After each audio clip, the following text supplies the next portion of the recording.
Salut, attention, je ne vais pas dire la vérité, je vais simplement proposer mon témoignage sincère d'être humain sur le sujet des émotions encore. J'ai trouvé quelque chose que je trouve pertinent, utile, j'espère aidant à exprimer sur la question globale du vécu émotionnel. L'idée c'est de voir à quel point c'est dangereux de chercher à éviter des émotions. En général, celles qu'on veut éviter, c'est les émotions négatives. L'air de rien, chercher à éviter les émotions négatives, c'est un espèce de réflexe en Occident. Ça va très loin, hein, parce qu'on considère certains vécus émotionnels qui persistent comme des maladies psychiatriques, psychologiques. Donc c'est à la fois une tendance, un réflexe, quelque chose qui a l'air presque normal. On a des mots très étranges, je vais me permettre de dire comme ça sur les émotions. On les considère comme des blessures, comme des mal-être. On va considérer qu'on peut faire du mal aux autres en leur déclenchant des émotions. Tiens, je ferai peut-être une vidéo là-dessus. Ou qu'on les blesse. Voilà. Donc on fait comme si les émotions, en gros, c'est autre chose que des émotions. On n'arrête pas, sans s'en rendre compte, d'avoir un rapport totalement métaphorique avec les émotions, où on les replace dans des trucs qui sont carrément des agressions, des blessures physiques. Alors bien sûr, l'idée c'est que pourquoi est-ce que c'est ces mots qui sortent? Parce que une émotion, ça s'imprime dans le corps, et si l'émotion est intense, ça peut faire carrément mal dans le corps. Alors bon, ça fait rarement aussi mal qu'un coup de couteau, mais ça peut être vraiment très pesant, très alourdissant, très désagréable. Donc oui, une émotion s'accompagne de possiblement une gêne, une douleur physique. Donc c'est peut-être pour ça qu'on a des mots comme s'il s'agissait de blessures, d'agressions, etc. Pour autant, il ne s'agit pas de ça.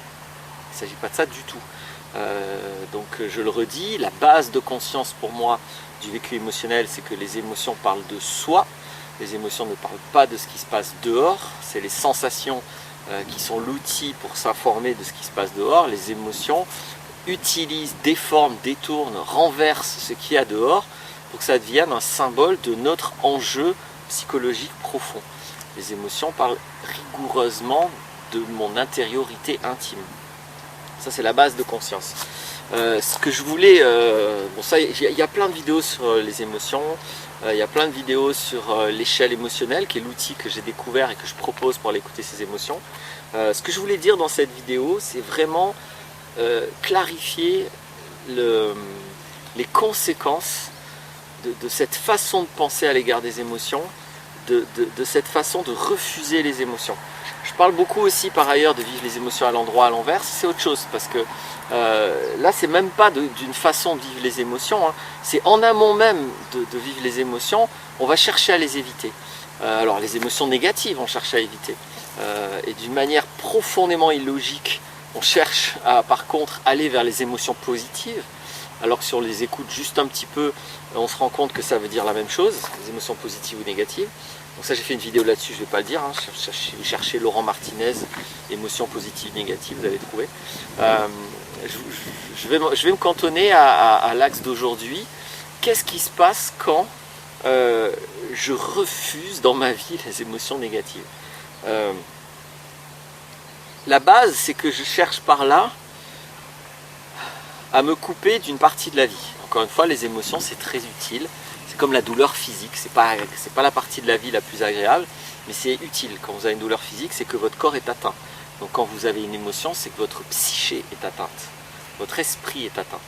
Donc c'est très important. Et donc c'est une forme de déni de la vie, un refus de la vie, de ne pas vouloir vivre certaines émotions. Ça, c'est la première chose.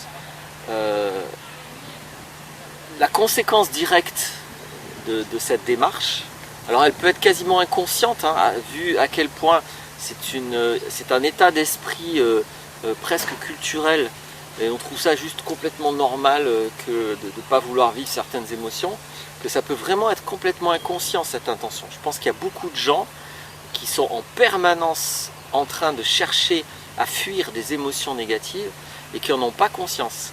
Et que ça, alors que c'est probablement ce qui pilote l'immense majorité de leur comportement, de leurs décisions, même de leur façon de penser. C'est très puissant parce que et puis c'est d'autant plus puissant que plus on fuit les émotions, moins on s'écoute et plus on en a. Parce que les émotions, elles crient quand on ne les écoute pas.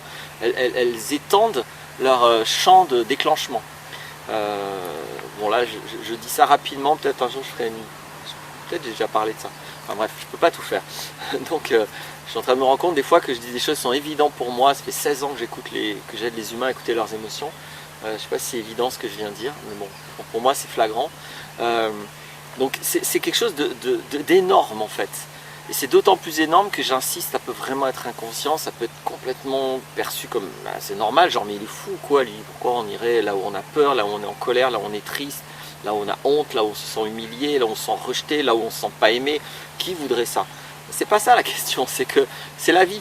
C'est qui voudrait avoir 2 bras plutôt que 15, qui voudrait avoir des yeux plutôt que des lasers, donc oui, on peut toujours vouloir autre chose que ce que la vie est, mais c'est quand même une forme de folie. C'est encore une fois un déni de la vie. Donc les émotions, le mieux c'est de faire avec et au moins au minimum d'être clair avec à quoi ça sert. Parce que souvent en même temps, si on veut autant les fuir, les éviter, c'est parce qu'on ne sait pas les vivre, on ne sait pas quoi en faire. Et pourquoi on ne sait pas quoi en faire? Mais parce qu'on ne les écoute pas, qu'il y a un problème intérieur et on n'a surtout pas envie de changer en tant que personne. Au contraire, on est dans une culture de glorification de l'ego, du personnage social, de la persona ou du non, je ne sais plus si c'était en latin, je ne sais plus si c'est masculin ou féminin, comme disait Jung. On est dans la glorification de ça, donc je dis Jung, mais je ne suis pas sûr qu'il n'y a que lui qui parlait de persona, enfin on s'en fout. Donc on est dans la glorification de ça, alors que les émotions, elles, pointent sur ce personnage virtuel, pour qu'on le dépasse, parce que c'est toujours une immaturité. C'est toujours un truc coincé dans notre enfance en général, parce qu'il y a eu des enjeux avec papa, maman, souvent c'est ça. Alors, qu'est-ce que ça a comme conséquence directe? Étant donné que je ne peux pas ne pas vivre des émotions, ça ne se décide pas, ça ne se contrôle pas, c'est déclenché comme ça par des choses qui se passent, je ne peux pas contrôler ça. Donc vouloir contrôler l'incontrôlable, c'est pas forcément la démarche la plus intelligente. Donc à quoi ça va conduire? En fait, ça va conduire à ce que on finisse totalement inconsciemment et totalement involontairement par sélectionner seulement les émotions qui sont les plus faciles à éviter.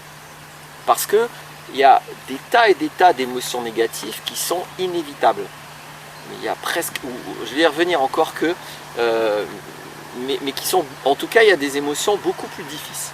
C'est pas noir ou blanc, donc je vais essayer d'arriver à faire des phrases avec des nuances. Il y a des émotions beaucoup plus difficiles à éviter que d'autres. Quelle est la gamme d'émotions qui est très difficile non, on va faire dans l'autre sens. Quelle est la gamme d'émotions qui est très facile à éviter? C'est la peur. Pourquoi? Alors là, j'ai tellement de choses à dire. Ouais, je vais d'abord dire ça, mais puis après je vais y revenir parce qu'il faut que je précise quelque chose aussi. Donc la peur est l'émotion qui est la plus facile à éviter.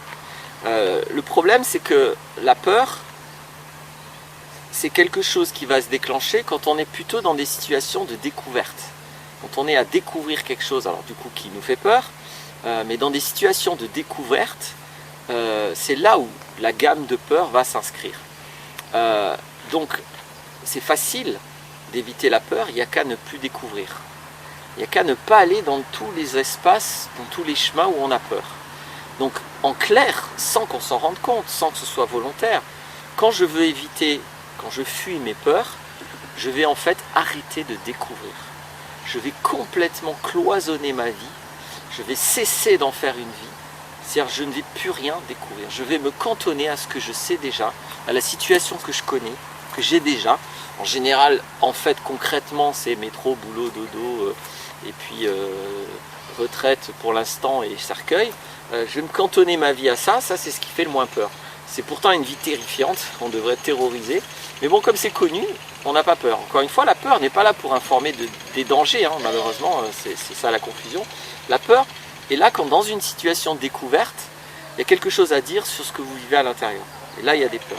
Donc c'est très facile, en tout cas c'est le plus facile d'éviter les peurs. Et donc c'est pour ça qu'au final, les gens qui veulent éviter les émotions négatives se retrouvent sans s'en rendre compte à éviter les peurs. Et donc à cloisonner leur vie, à arrêter de découvrir. Or la vie, c'est la découverte. Petite parenthèse dont j'ai parlé à un moment donné. Quand je dis que les peurs, alors j'espère que je pense que j'ai été précis, quand je dis que les peurs sont la gamme d'émotions qui va se déclencher dans des situations de découverte, je ne reviens pas sur ce que j'ai souvent dit dans les vidéos, qu'une émotion parle, souvent en tout cas en Occident pour des adultes, mais c'est pas si simple, hein, il y a beaucoup de nuances toujours en psychologie, je ne peux pas tout dire tout le temps, mais les émotions parlent d'une fracture identitaire, c'est-à-dire d'une identité virtuelle, plus rigoureusement en tout cas d'une identité virtuelle. Et souvent, cette identité virtuelle, c'est vraiment une fracture identitaire.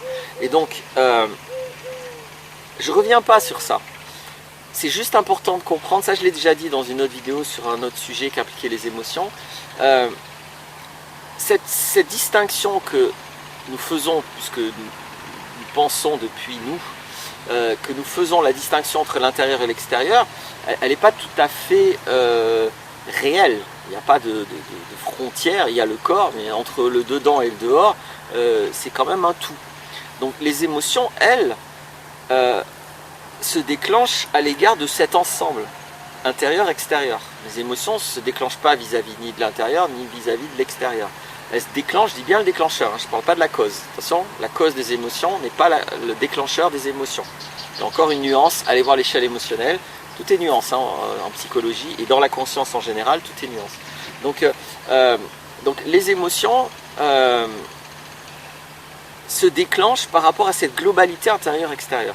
Donc je ne reviens pas sur ce que j'ai dit, les émotions servent à pointer sur un décalage identitaire. Maintenant ce décalage identitaire, il va créer des pensées, il va créer des considérations vis-à-vis de l'extérieur.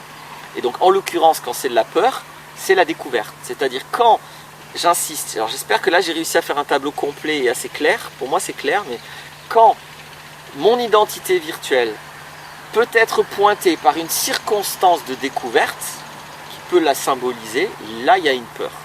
Rigoureusement c'est ça le mécanisme de la peur.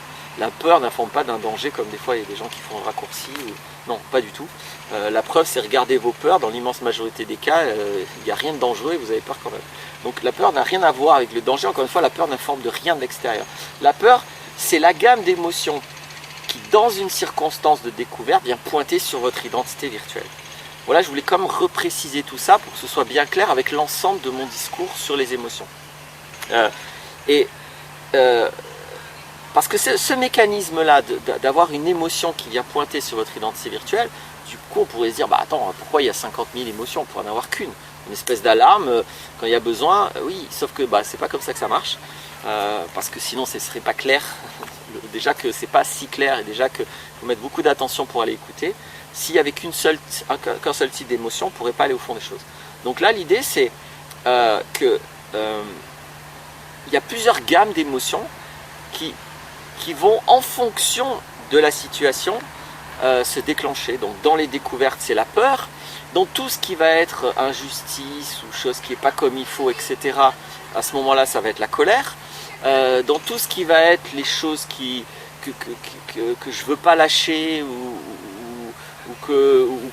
qui me frustrent, etc. On va être dans la gamme de tristesse. Bref, la couleur de l'émotion va dépendre de la circonstance, alors que l'intensité de l'émotion et la présence même de l'émotion dépend uniquement de l'identité virtuelle. J'espère que j'ai réussi à être clair. Je ne vais pas trop en dire sur ce truc-là, c'est pas le plus important. Le plus important, c'est le résultat. C'est-à-dire que le résultat, c'est que si je veux éviter, fuir les émotions, en clair, c'est surtout mes peurs que je vais éviter parce que c'est les plus faciles à éviter étant donné qu'on est dans des circonstances de découverte. Éviter des colères et des tristesses, c'est relativement impossible. Parce qu'il n'y a quasiment pas de possibilité de vous mettre dans un mode de vie où il n'y aura rien qui va vous rendre triste ou en colère. C'est limite pas possible. Mais vous pouvez très bien vous mettre dans un mode de vie où il n'y a rien qui va vous faire peur, ou en tout cas où ça va devenir très rare et très imprévu. Donc les personnes qui veulent éviter les émotions, sans se rendre compte, elles se mettent dans une non-vie, elles se coupent de la vie, parce qu'elles vont chercher non pas à contrôler les émotions, ça c'est ce qu'elles croient, elles vont chercher à contrôler les déclencheurs émotionnels, sauf que les déclencheurs émotionnels, c'est la vie elle-même. Alors, quand je dis c'est très difficile de contrôler les émotions, colère, tristesse par exemple, puis il y en a d'autres, hein, je peux me sentir humilié, enfin après il y a plein de nuances. En fait, malheureusement, il y en a qui arrivent, c'est-à-dire qu'un autre moyen, c'est de se couper des humains. Parce que les relations sont des choses qui déclenchent beaucoup d'émotions, d'ailleurs même des peurs, hein. Mais je pense que dans les relations, il y a surtout beaucoup de colère, de tristesse et de toutes les autres gammes d'émotions. Et donc il y a des gens qui vont pousser, j'insiste, inconsciemment, involontairement, et qui vont pousser le vice jusqu'à se couper de l'humanité, se couper des relations, se coupent de la découverte de la vie, se coupent des relations. Bref, ils s'emprisonnent. Leur vie devient vraiment un cachot, uniquement parce qu'ils sont dans le refus de vivre des émotions.